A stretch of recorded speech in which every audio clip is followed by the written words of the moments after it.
ও কলেজা টুকরা সন্তান, তুমি কত রাত ঘুমাইছো, কিন্তু আমি কলেজা টুকরা মা তোমাকে কত রাত জেগে জেগে পাখা দিয়ে বাতাস করে করে ঘুমাইছি, আমি ঘুমাইতে পারি নাই। কত রাত চলে গেছে, ঘুমাইতে পারি নাই।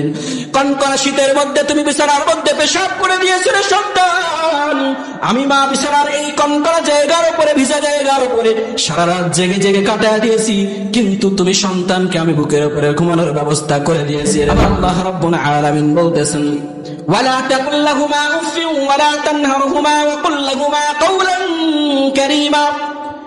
মা কলেজা টুকরা সন্তানকে ডেকে ডেকে বলে, ওরে সন্তান, মৃত্যু যন্ত্রণা সহ্য করে তোমাকে দুনিয়াতে আনার পর যখন তুমি আস্তে আস্তে বড় হওয়া শুরু করলে, তুমি যেই জিনিসটা খাইতে চাও আমি মা তোমাকে সেই জিনিসটা খাওয়াই। বারবার আমি সেই জিনিসটা রান্না করি, তুমি সন্তান যেই জিনিসটা পছন্দ করো। তুমি পৃথিবীর যে প্রান্তেই থাকো, আমি মা তোমাকে খাবারের মধ্যে স্মরণ না করে এক লোকমা মুখের মধ্যে দিতে পারি না। আমার ঘরের মধ্যে যদি কোনো খাবার আয়োজন হয়, ভালো খাবার আয়োজন হয়, যতক্ষণ পর্যন্ত তুমি সন্তানের মুখে আমি উঠে না দেয়, ততক্ষণ পর্যন্ত আমি আমার জিহ্বার সঙ্গে লাগাইতে পারি না। ও কলেজা টুকরা সন্তান, তুমি কত রাত ঘুমাইছো, কিন্তু আমি কলেজা টুকরা মা তোমাকে কত রাত জেগে জেগে পাখা দিয়ে বাতাস করে করে ঘুমাইছি, আমি ঘুমাইতে পারি নাই। কত রাত চলে গেছে, ঘুমাইতে পারি নাই। কনকনা শীতের মধ্যে তুমি বিছানার মধ্যে পেশাব করে দিয়েছিলে সন্তান, আমি মা বিছানার এই কনকনা জায়গার উপরে, ভিজা জায়গার উপরে সারা রাত জেগে জেগে কাটায় দিয়েছি, কিন্তু তুমি সন্তানকে আমি বুকের উপরে ঘুমানোর ব্যবস্থা করে দিয়েছি। রে বাবা, তুমি যখন বাইরে থাকো রে সন্তান, আমি মা আমার পিঠটাকে বিছানার সঙ্গে লাগাইতে পারি না, ঘুমাইতে পারি না।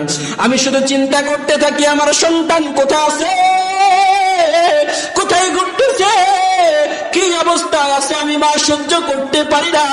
আমার সন্তানটা কখন ঘরে আসবে, তাকে খাবার খাওয়ায়া দিব, তাকে ঘুম পাড়ায়া দিব, আমার সন্তানটাকে ঘুমের মধ্যে ঘুমায়া দিব, তারপরে আমি মা আমার ঘরের মধ্যে গিয়ে আমার বিছানার মধ্যে গিয়ে আমার পিঠটাকে মেলে দিব। বলেন সুবহানাল্লাহ। আমাদের প্রত্যেকের মা এমন ভাবেই আমাদেরকে লালন পালন করেছেন না করেন নাই? কথা বলেন, করেছেন না করেন নাই? ওই বান্দার মুসলমান যুবক, একটু চিন্তা করে দেখুন। আর যুবক ভাই, এই কলিজার টুকরা মা কত আদর যত্ন ভালোবাসা দিয়ে আমাকে আপনাকে লালন পালন করলেন। এই জন্যই আমার আল্লাহ রাব্বুল আলামিন বলে দিয়েছেন, ওয়ালা তাকুল লাহুমা উফিন ওয়ালা তানহারহুমা ওয়া কুল লাহুমা কাওলান কারীমা। তোমার মা তোমাকে যতই কষ্ট দেয়, তোমার মা তোমার উপরে যতই জুলুম করুক, তোমার মা তোমাকে একবার কেন, দুইবার কেন, তিনবার কেন, যতগুলো আদেশ দিতে থাকবে, প্রত্যেকটা আদেশের সময় তুমি তোমার আমার আদেশগুলোকে পালন করতে থাকবা। তুমি তোমার মার আদেশকে অ্যাভয়েড করবা না, তোমার মার আদেশগুলোকে তুমি নাকচ করে দিবা না।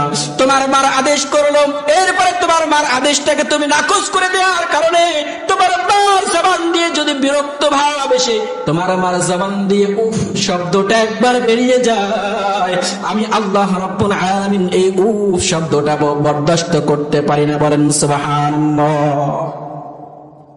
আমি এটা বরদাস্ত করতে পারি না। তোমার মাকে তুমি কষ্ট দিবে, তুমি ফ্রি ফায়ার খেলতেছো, পাবজি খেলতেছো, তুমি দুনিয়ার রং তামাশা মোবাইল নিয়ে ব্যস্ত আছো। যুবক, এই মুহূর্তেও যদি তোমার মা তোমাকে ডাক দেয়, তোমার বাবা তোমাকে ডাক দেয়, বলার কোনো সুযোগ নাই, আরে আমারে খালি ডাক দাও কেন, বারবার ডাক দাও কেন, বিরক্ত করো কেন, এইরকম বলার কোনো সুযোগ আছে নাকি? বলেন আছে? ও কলিজার টুকরা যুবক ভাই, নিজের জীবনটাকে ধ্বংস করে দিও না, নিজের জীবনটাকে হালাক করে দিও না। তোমার এই কলিজার টুকরা মার জবান দিয়ে তোমার উপরে বিরক্ত ভাব এসে, তোমার উপরে রাগ গোসা হয়ে একবার যদি উফ শব্দটা বলে ফেলে, এর আরেক তাফসীর হলো, তোমার মার উপরে তুমি বিরক্ত হয়ে যদি একবার উফ শব্দটা বলে দাও, তোমার জীবন এই একটা উফ শব্দ ধ্বংসের জন্য যথেষ্ট হয়ে যাবে। বলেন নাউজুবিল্লাহ।